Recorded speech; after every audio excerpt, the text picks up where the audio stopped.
I'm Steve Zipperstein. I'm Koshland Professor in Jewish Culture and History and the founding director of the Taube Center for Jewish Studies. I want to welcome you on behalf of the Aaron Rowland lecture, the foundational lecture, actually, in Jewish Studies, the French Cultural Services in the United States, and the Stanford Humanities Center. And I want to give a special welcome to Gilles Diercourt and his wife Mathilde, who have just arrived here to San Francisco. It's all too rare for Jewish Studies programs to applaud French officials. Could you please stand and let's meet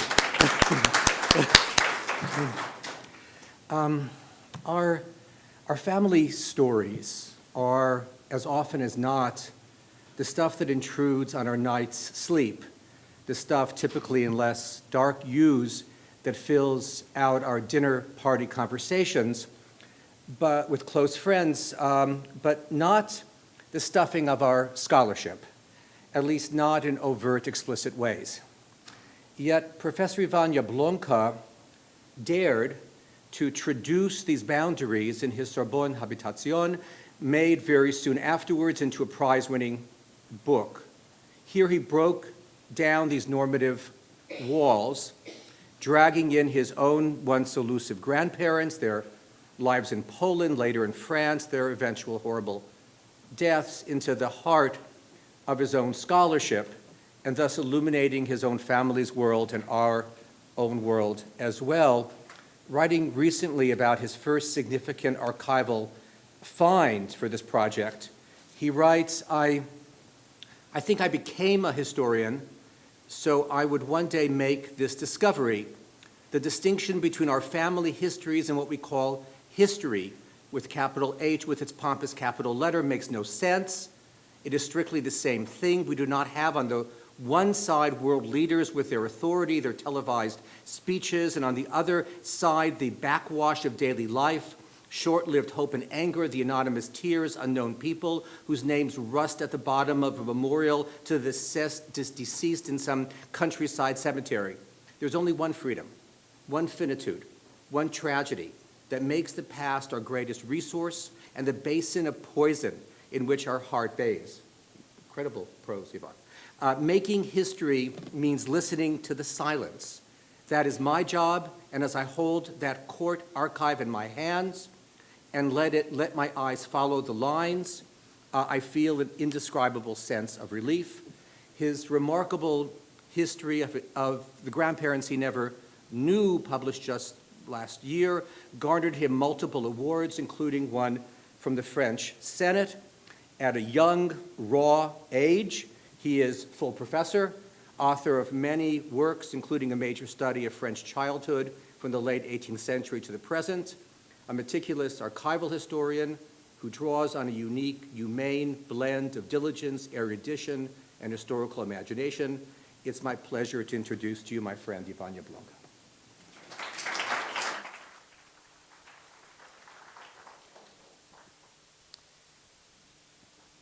I would like to thank you for inviting me to speak here. I'm very grateful, and I'm very grateful to Professor Weissman and Zipperstein and Mrs. Loa and Linda as well. I'm very pleased and honored to give this talk today. For many years, I tried to document the life of two strangers, two Polish communist Jews, a husband and a wife. They were born in Parchev in Poland at the onset of the 20th century. Precautiously, they became officials in the local Communist Party, which was illegal at that time. And so this is how in 1934, as communist activists, they were sentenced to 5 years for crime against the state. After their release, they left Poland and settled down in Paris in the late 30s. There, they gave birth to two children, a girl and a son, a girl and a boy. As Jews, they were arrested in 1943 under the Vichy regime. They were sent to Auschwitz on March 1943 on Transport 49. These two people are my paternal grandparents, Idesa Jablonka and Mates Jablonka. Their children, my father and my aunt, eventually survived because they were hidden in the countryside on a farm in Brittany, thanks to the help of cousins of my grandparents and of a Jewish underground committee. So for 5 years or so, I tried to follow the trail of their lives, to document their path. I wanted to write a book about their story, or rather a history book about them. And the nuance is important for me because a history book, as you know, is based on archives, on interviews, on reading, a contextualization, and a sociological reasoning. And this book would help me to get to know them in the twofold sense of gathering some knowledge about them and of meeting them beyond the grave in a one-sided encounter, sadly, and an impossible dialogue. As a story of their life and the result of my investigation, this book would make people understand, not just relive the events. So more than the tragic end, it is their journey I was interested in. And our grief would have no other expression than the desire to know and to understand. Talking about their lives is not easy, not because their story is moving, but because it raises many methodological questions that run counter to some of the rules of my profession. So I would like to start this talk by mentioning 3 issues or 3 challenges of my approach. The first one deals with family history. To write the biography of one's grandparents may seem strange, a kind of epistemological anomaly. Have professional historians the right to look into their own history? The hermeneutic tradition from Dilthey to Ricoeur stresses the importance of subjectivity in all the stages of historiography. The choice of a topic, the cross-checking of archives, the timeline, the tempo of the narrative. Besides, many works are rooted in a personal tropism. This or that historian of the countryside, of the Communist Party, of immigration, of the Holocaust, is personally involved in or touched by his or her object of study. In recent decades, the practice of ego history has invited historians to reflect on their own journey or social origin. But to talk about one's family as a researcher, as a historian, is to go one step further, I believe, in terms of intimacy. But under what conditions? For it is very clear that an excess of subjectivity would kill the research. This leads me to the second issue, the need for reflexivity. As we all know, all research requires distance. But in this case, I did not have to make a great effort, because the distance was imposed upon me by death itself.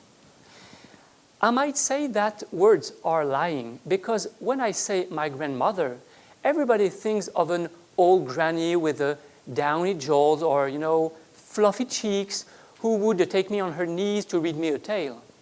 But my grandmother died at the age of 28, and I'm already older than her. So there was this reversal in the generations. I have to take care of my grandmother. I have to take care of her who is now stuck in her eternal youth. So because their lives ended long before mine would ever start, and because my father was separated from them at the age of 3, Mates and Idesa Jablonka are as much my beloved relatives as absolute strangers. But there is more. There is a real gap between my grandparents and me. Their lives and mine have nothing in common. They were a saddler and a dressmaker in a Polish shtetl, and I'm a Parisian historian. They passionately believed in the proletarian revolution. The Berlin Wall fell when I was 15. They spoke Yiddish and Polish, and I don't. These admirers of the great Soviet Union, would they understand how I go and speak in English in an American university? This social, political, linguistic gap, I had to overcome it. This split, this gap opened by death and time, I had to stitch them together. So my work is also a thought on how historians face the challenge of maintaining distance and empathy, hindsight and sensibility at the same time. But just as I recognize this distance, I must explain how I tried to reduce it. So this leads me to the third challenge. My grandparents have not written or published anything. They left behind only 2 orphans, a bunch of letters in Yiddish, and a passport. In other words, no trace of them remains. It seems that they have sunk with no trace, without trace. So how we can fight against this void, against this emptiness? I would like to describe at the same time this situation, the situation of deprivation that was mine when I started this research, and the archival search I led for 5 years or so. In doing so, I would like to obey what I call an imperative of transparency. In my book, I chose to show everything about my work as a historian, my investigation, my hypotheses, my certainties, my hesitations, doubts, failures, and successes. This transparency seemed necessary, if only to show that the archives I have used were not a given, a chance discovery, let's say in the attic of some country house or family estate, which we don't have, but that it was the result of a reasoning. So to take the reader behind the scenes, so to speak, is a way of showing that understanding the past is not a result, but a process, a quest, if not a conquest. As for my grandparents, the absence of evidence results from their assassination in the context of a genocide, but also from the erasing of all traces in Poland, of Jewish life in Poland, and in Parchev, the shtetl where they spent their youth. Let me give you an example. In Parchev, the former synagogue, built in the late 19th century, has been transformed into a second clothes shop. You can notice that the shape of the windows still reminds us of the tables of the law. On the front of the building, on the left, you can see a sign that reads, "Second-hand clothes imported from England." And on the other side, another sign announces a 50% discount. We went inside. When the flash of my camera went off, the 2 men behind the desk turned around and glared at me threateningly. And I don't know if I looked like a Jew or a Westerner, but for sure I was a foreigner. So the consequence of this state of fact is the quasi-absence of family archives. But as I said, can we write a biography out of nothing? There are many ways to cope with this situation. You can interview eyewitnesses and survivors all around the world. That's what I did. You can wander in the places where the lost used to live. That's what I did. But it is important to avoid emotion being the only guide of historical research. Scientific rigor demands the certainty of archives. So carefully searching the archives in Poland and in France or in Israel and in Argentina, I realized that my grandparents had involuntarily left behind a certain number of traces, many of them being linked to the multiform repression they faced. My book is based on archives coming from their trial for communist activities under Pilsudski rule in the early 30s, on their judicial and penitentiary file, their files at the National Security Department in the French Home Office, their refugee file, his imprisonment in 1939 for breaching the alien legislation in France, their arrest by Vichy police in February 1943, their internment in Drancy camp, and eventually their deportation to Auschwitz.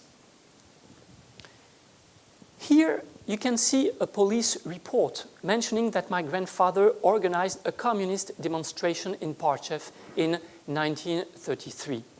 The report states, on November 18th at 5 p.m.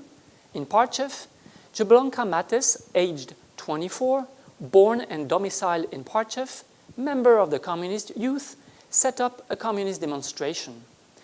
About 40 people of Jewish descent took part in it. During the demonstration, Jablonka Mates spoke in the Jewish language, but the content remains unclear, which means that the policeman was not speaking Yiddish, of course. He also chanted, and then my grandfather switched to Polish. Down with the government, down with emergency justice, down with the police, long live communism.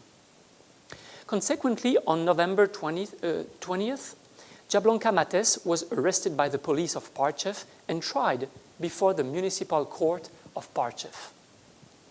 After other political offenses had been taken into account, my grandparents were sentenced to 5 years.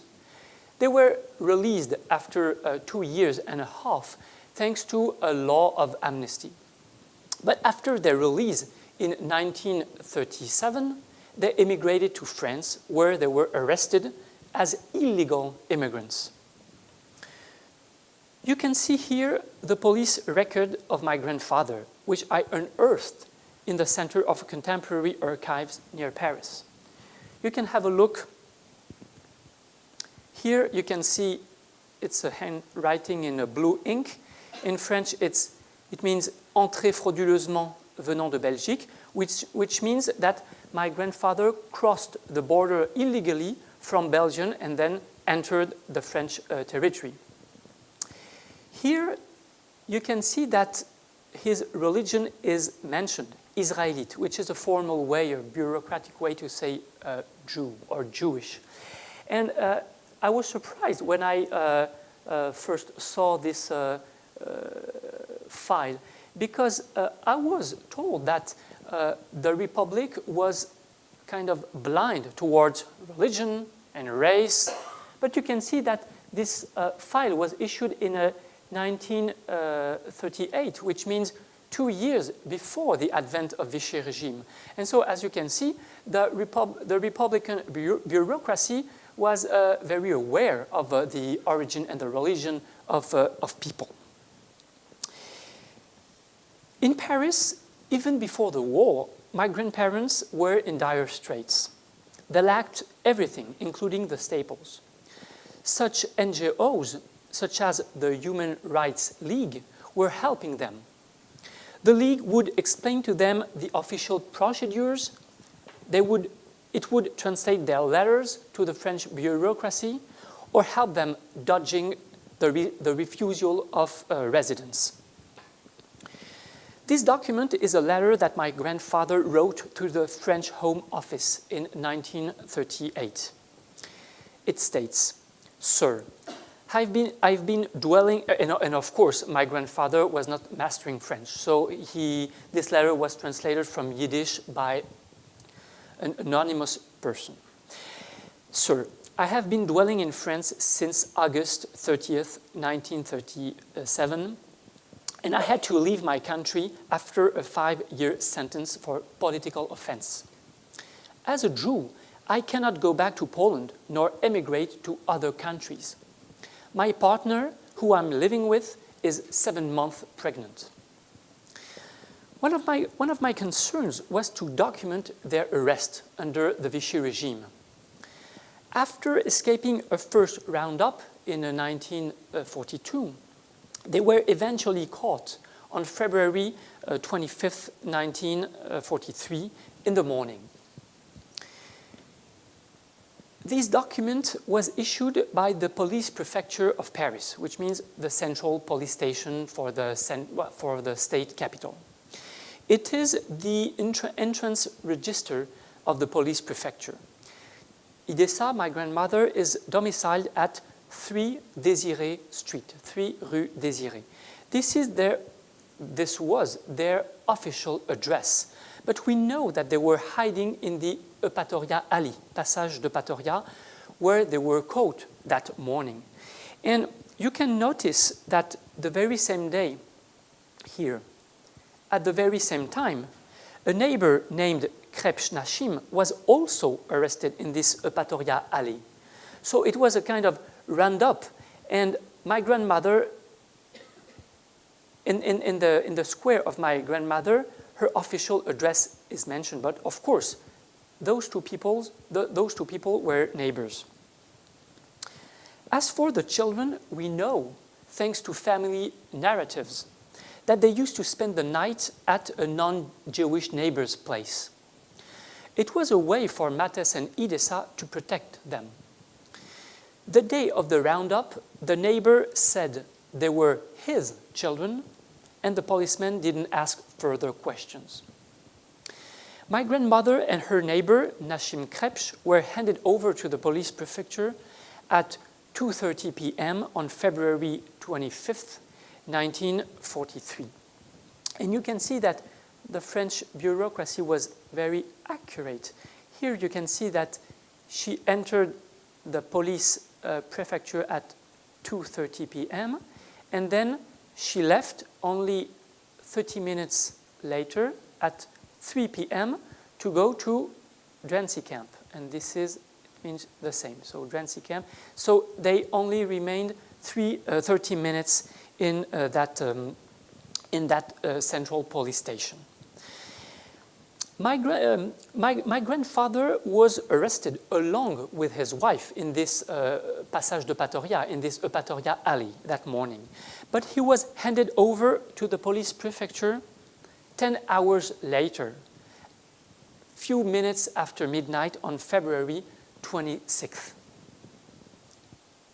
Here you can see, so he has the same place of abode as my grandmother.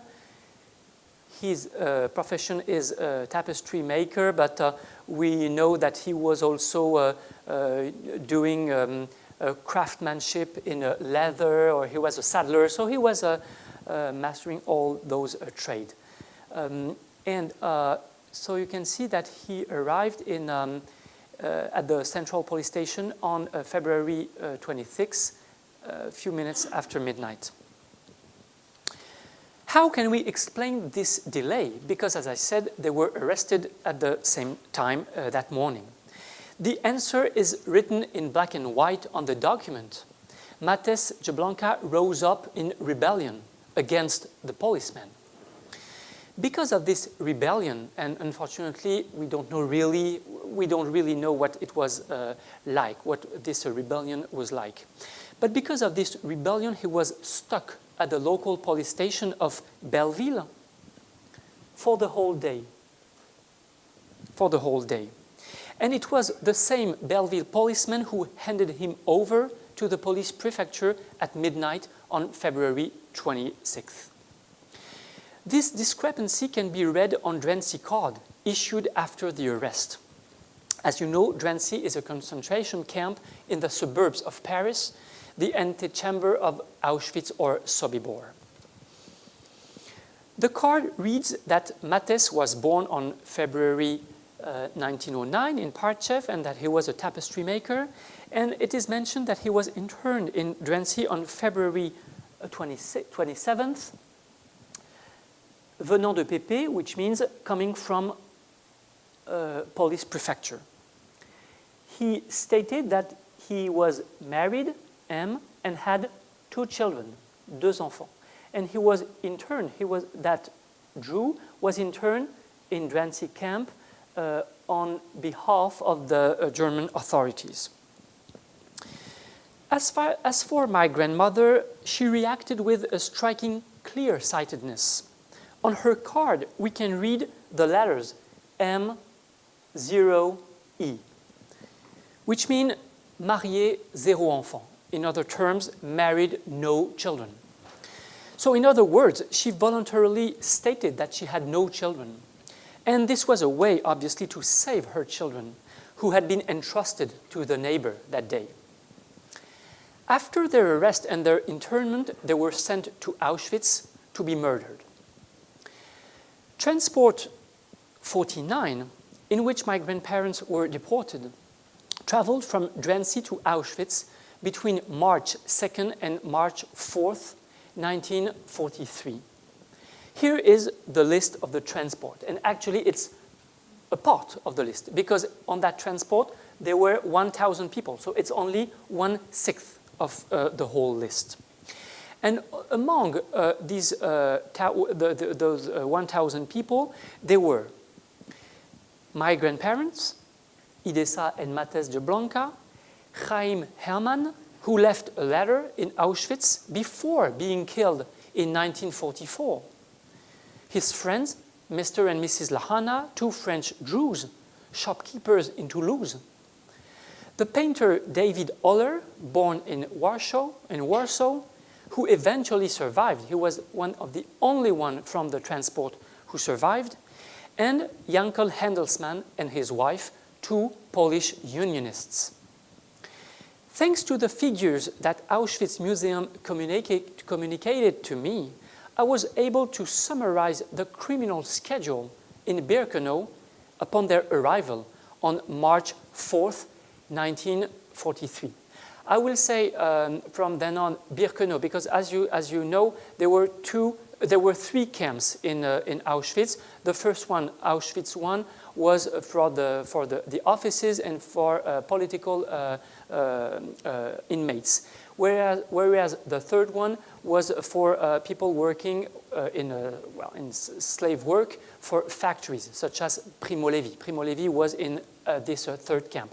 Whereas the second one, in Birkenau, located in Birkenau, was mainly devoted to assassination. So the killing premises were located in Birkenau. So that's why now I will say Birkenau.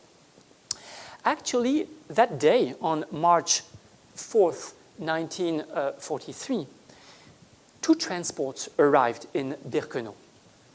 The first one arrived in the morning from Berlin, carrying more than 1,800 people. That day, more than 1,100 people were immediately gassed, which means 62% of the transport. 517 men and 200 women were selected and sent to slave commandos to work and to die. The second transport arrived at sunset from Drancy, carrying 1,000 people. 100 men and 19 women were selected on the ramp that day, and all of them were tattooed. The 874 others were immediately gassed, which means 88% of transport 49. For them, Auschwitz was a terminal railway station where you get off only to be murdered. So in one day, on March 4th, more than 2,000 people were killed and their bodies transformed into ashes. The question that inevitably arises is whether my grandparents were killed the day of their arrival, like the vast majority of their transport. On this matter, my only certainty concerns my grandfather. He was not gassed upon arrival. And I would like to dissect how I could demonstrate this fact. Of course, this is a tiny fact, but it is necessary to explain how we can attest to the facts and to this fact. This is how history that is how history works. The first evidence is a letter by Chaim Herman, this man I was referring to, and he was deported in the same transport as my grandparents. We don't know much about this Chaim Herman, except that he wrote a letter to his family before being murdered in November 44. He buried his letter near the crematorium where he worked, and this is where it was retrieved after the war.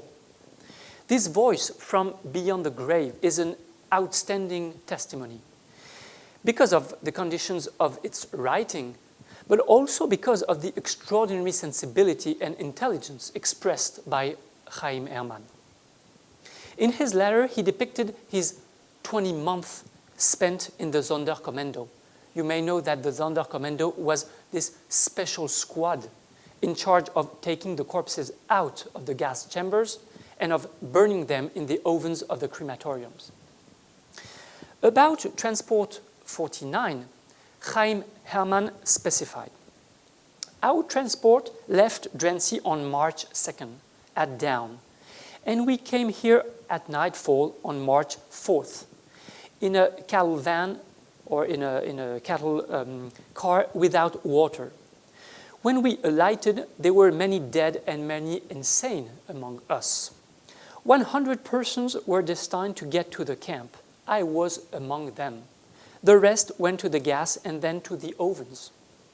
The next morning, after a cold bath and after depriving us of everything we had with us, after shaving the head, to speak nothing of the beard and mustache, we were, as if accidentally, detailed to the famous Sonderkommando. There we were told we should work helping to carry corpses, or as Chevra Kadisha, which is a very ironic and tragic word in this context. 20 months have passed since that time. It seems a whole century to me. Mrs. Lahana was killed at the end of a 3 weeks stay here. She got alive into the camp together with 30 other French women, all since deceased." There is a slight discrepancy between the number of women, 30, and what Auschwitz Museum says, 19. But this latter information is particularly important because it approximatively confirms the information given by Auschwitz Museum. 100 men were selected upon their arrival in Birkenau, not to work in a classic regular commando, but to obey the Nazi executioners within the gas chambers, and it is the function of the Sonderkommando. In the list of Transport 49, I checked all the men who were capable of working. It was not a huge crowd because in Transport 49, there were a lot of elderly people, about 400 aged from 60 to 70, and more than 300 aged over 70, with only 35 children. Out of 1,000 names, if we select all the men aged from 15 to 55, we get 143 who are eligible to work. If we select all the men aged from 20 to 50, we get 104 workers, roughly the assessment or the number given by Chaim Herman. But if we select all the men aged from 20 to 45, we only get 70 workers, which is not enough. The conclusion of this gruesome reckoning is that Mates Jablonka, 34, was very likely to be selected for slave work in the Sonderkommando. He was the type of worker the Nazis were looking for at a time when the huge crematoriums were about to come into service. The German historian Erich Friedler concluded the same way as I did. And this is why my grandfather appears in his book about the Jewish Sonderkommando of Auschwitz. So, here is the fate of people from Transport 49. The vast majority was killed upon arrival, 88% of the transport. 19 women were selected for slave work in classic regular commandos. As Chaim Herman reports, they died quickly, all of them. 100 men in their 20s and 30s were detailed to the Sonderkommando. Among them, my grandfather and Mr. Lahana, Chaim Hermann and Yankel Handelsman survived until 1944. And Yankel Handelsman, as I said, was a Polish unionist. And he led the famous uprising of the Sonderkommando in October 44. Only the painter David Oller survived. After the war, as a painter, he drew with his excellent memory. He drew the functioning of Birkenau gas chambers. And so he had this direct, vital, visceral testimony from this painter and eyewitness and victim as well. The epilogue of my grandparents' story is given by a letter from Annette, who is my grandmother's cousin, the future guardian of my father.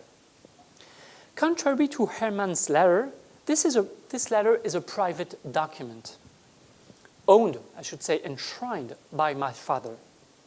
In 1946, Annette wrote a letter to the family in Argentina as a kind of death notice.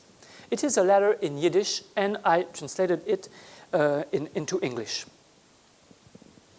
Dear friends, Matthes left your address.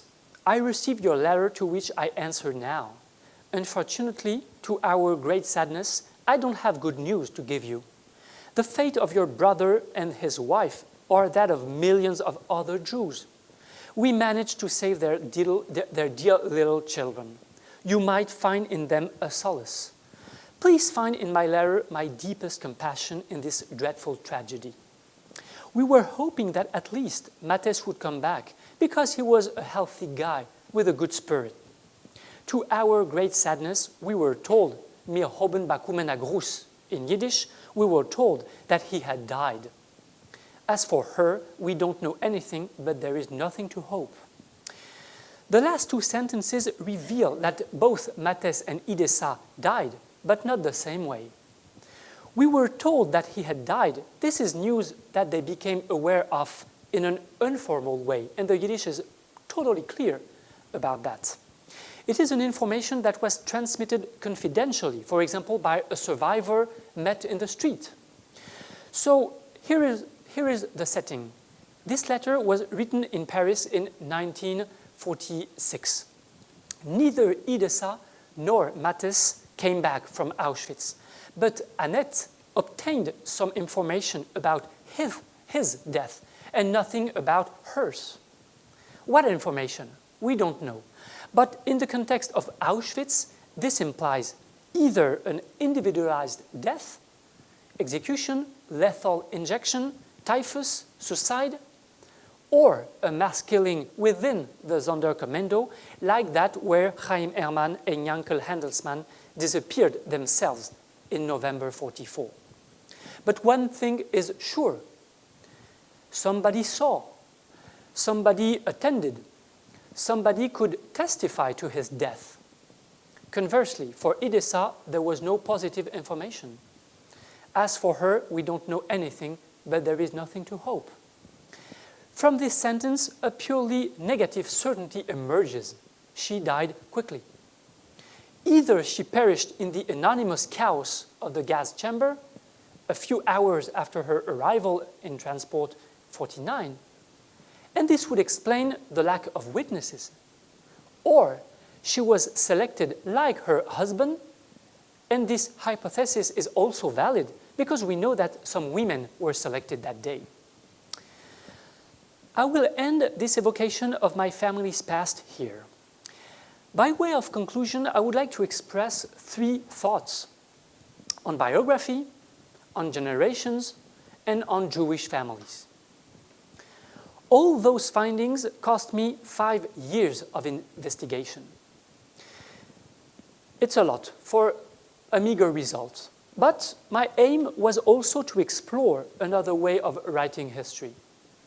In my work, the eye is a cognitive tool as well as a literary element. It has at least two functions. My family is central to my study, obviously, and my investigation is fully part of the narrative. In other words, I made my field notes visible and public. Hence the double helix structure of my narrative. A historian tells the story of his grandparents and at the same time the story of the investigation that allowed him to reconstruct their lives. In other words, I refused the as if of the impersonal narrative, of the past that speaks by itself and springs fully armed from the brain of the historian. I wanted to invite my reader, into my workshop in order to write a history in which the I would be the guarantee of the most transparent history, not its corrupting principle. This is how I managed to break the weight of silence surrounding the lost.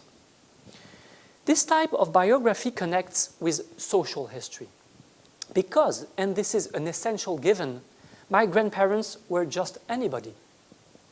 They are not famous, they haven't changed the course of a history, they haven't said or done anything memorable, they were just a link in the great chain of life, and their memory has already been erased.